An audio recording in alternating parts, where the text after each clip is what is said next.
Hi, ಎಲ್ಲರಿಗೂ ನಮಸ್ಕಾರ. ತ್ರಿಷಾಸ್ home made wise ಚಾನೆಲ್ಗೆ ಸ್ವಾಗತ. ಇವತ್ತಿನ ಈ ವಿಡಿಯೋದಲ್ಲಿ ನಾನು ತುಂಬಾನೇ ರುಚಿಯಾಗಿರುವಂತ ಮಶ್ರೂಮ್ ಗ್ರೇವಿನ ನಿಮ್ಮ ಮುಂದೆ ಶೇರ್ ಮಾಡ್ತಾ ಇದ್ದೇನೆ. ವಿಡಿಯೋನ ಸ್ಕಿಪ್ ಮಾಡದೆ ಕೊನೆವರೆಗೂ ನೋಡಿ.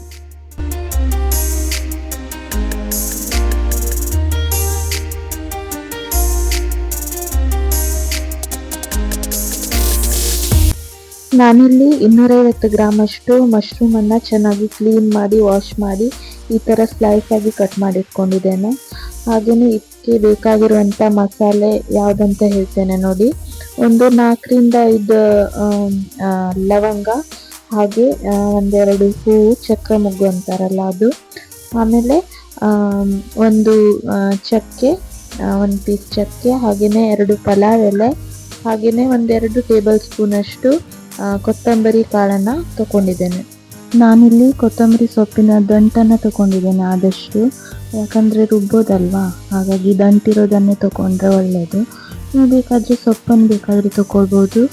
1-2 ರಿಂದ 3 ಹಸಿಮೆಣಸಿನಕಾಯಿ, 1 ಟೊಮೆಟೊ, ಈರುಳ್ಳಿ, ಬೆಳ್ಳುಳ್ಳಿ ಮತ್ತು ಶುಂಠಿ ಎಲ್ಲದನ್ನು ದೊಡ್ಡದಾಗಿ ಹೆಚ್ಕೊಂಡಿದ್ದೇನೆ.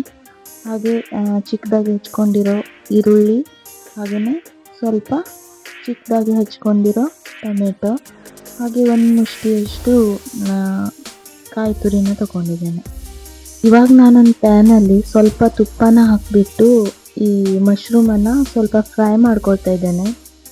ಈ ಥರ ಮಾಡೋದ್ರಿಂದ ಮಶ್ರೂಮ್ ತುಂಬಾ ಟೇಸ್ಟಿಯಾಗಿರುತ್ತೆ, ಗ್ರೇವಿ ಕೂಡ ತುಂಬ ಟೇಸ್ಟಿಯಾಗಿ ಬರುತ್ತೆ.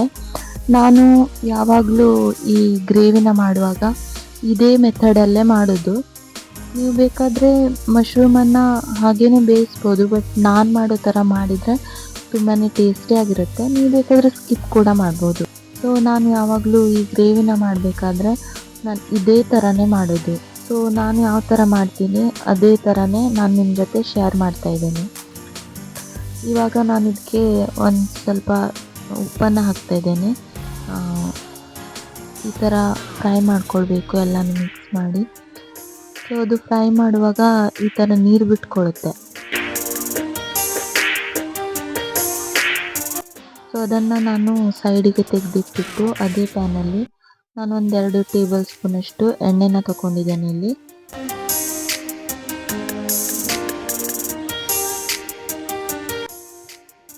ಇವಾಗ ನಾನು ಇದರಲ್ಲಿ ನಿಮಗೆ ಹೇಳಿರುವಂತಹ ಮಸಾಲೆ ಎಲ್ಲನೂ ಈ ಆಯಿಲಲ್ಲಿ ಹಾಕಿ ಫ್ರೈ ಮಾಡ್ತಾ ಇದ್ದೇನೆ. ಇವಾಗ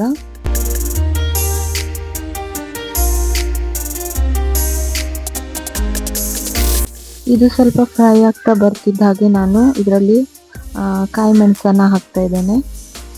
ಹಾಗೆ ಸ್ವಲ್ಪ ಫ್ರೈ ಮಾಡ್ತಾ ಒಂದೊಂದನ್ನೇ ನಾನು ಇದಕ್ಕೆ ಆ್ಯಡ್ ಮಾಡ್ತಾ ಹೋಗ್ತೀನಿ. ಶುಂಠಿ, ಹಾಗೆಯೇ ಬೆಳ್ಳುಳ್ಳಿ, ಹಾಗೆಯೇ ಸ್ವಲ್ಪ ಫ್ರೈ ಮಾಡ್ತಾ ನಾನು ಇದರಲ್ಲಿ ಈರುಳ್ಳಿ, ಹಾಗೆಯೇ ಸ್ವಲ್ಪ ಫ್ರೈ ಮಾಡಿ ಮತ್ತೆ ಇದರಲ್ಲಿ ಟೊಮೆಟೊನ ಹಾಕ್ಕೊಳ್ತಾ ಇದ್ದೇನೆ.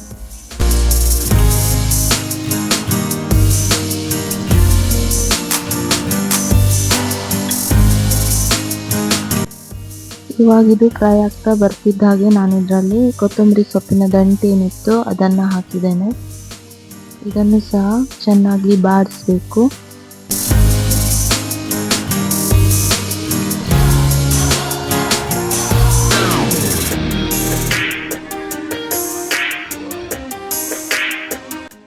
ಇವಾಗ ನಾನು ಇದಕ್ಕೆ ಕಾಯಿ ತುರಿನ ಹಾಕ್ತಾ ಇದ್ದೇನೆ.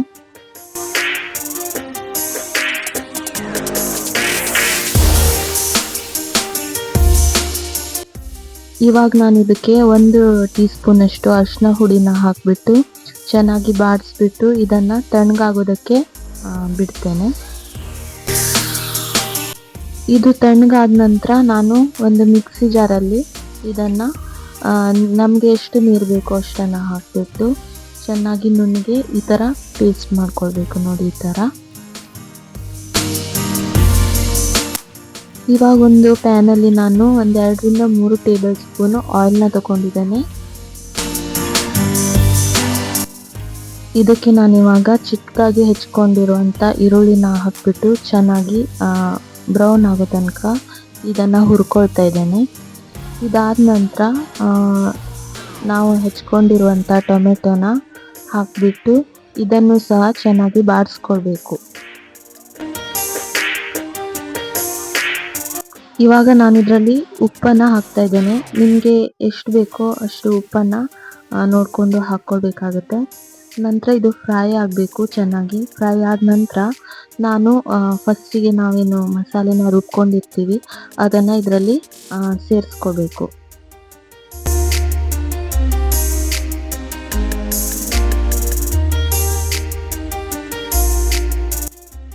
ಎಷ್ಟು ಬೇಕೋ ಅಷ್ಟು ನೀರನ್ನು ನೀವು ಇದಕ್ಕೆ ಸೇರಿಸ್ಕೊಳ್ಬೇಕಾಗತ್ತೆ. ಇವಾಗ ತುಂಬ ನೀರು ಮಾಡ್ಕೊಳ್ಬೇಡಿ, ಈ ಥರ ತಿಕ್ಕಾಗಿರಲಿ ಗ್ರೇವಿ, ತುಂಬ ಚೆನ್ನಾಗಿರುತ್ತೆ. ಇವಾಗ ನಾವು ತುಪ್ಪದಲ್ಲಿ ಫ್ರೈ ಮಾಡ್ಕೊಂಡಿರುವಂತಹ ಮಶ್ರೂಮನ್ನು ಇದಕ್ಕೆ ಸೇರಿಸ್ಕೊಳ್ಳೋಣ.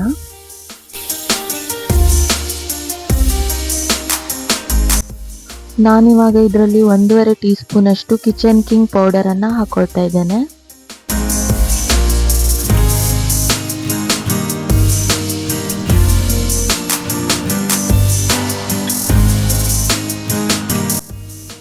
ಇವಾಗ ಇದರಲ್ಲಿ ಸ್ವಲ್ಪ ಕೊತ್ತಂಬರಿ ಸೊಪ್ಪನ್ನು ಹಾಕಿಬಿಟ್ಟು ಮಿಕ್ಸ್ ಮಾಡಿ ಒಂದು ಕುದಿ ಬರೋ ತನಕ ವೇಟ್ ಮಾಡಬೇಕು. ಕೊತ್ತಂಬರಿ ಸೊಪ್ಪನ್ನು ಹಾಕಿ ಈ ಥರ ಕುದಿಸೋದ್ರಿಂದ ತುಂಬಾ ಒಳ್ಳೆ ಪರಿಮಳ ಬರುತ್ತೆ, ಗ್ರೇವಿನೂ ತುಂಬ ಟೇಸ್ಟಿಯಾಗಿರುತ್ತೆ. ಈಗ ಇದು ಬಾಯ್ಲ್ ಆಗಿದೆ. ಇದರಲ್ಲಿ ಲಾಸ್ಟಲ್ಲಿ ಸ್ವಲ್ಪ ನಾನು ಕಸೂರಿ ಮೇಥಿನ ಹಾಕ್ಕೊಳ್ತಾ ಇದ್ದೇನೆ. ಇದು ನೀವು ಇದ್ರೆ ಹಾಕ್ಕೊಳ್ಳಿ, ಇಲ್ಲಿದ್ರೆ ಸ್ಕಿಪ್ ಕೂಡ ಮಾಡ್ಬೋದು, ಬಟ್ ಹಾಕಿದರೆ ತುಂಬ ಚೆನ್ನಾಗಿರುತ್ತೆ.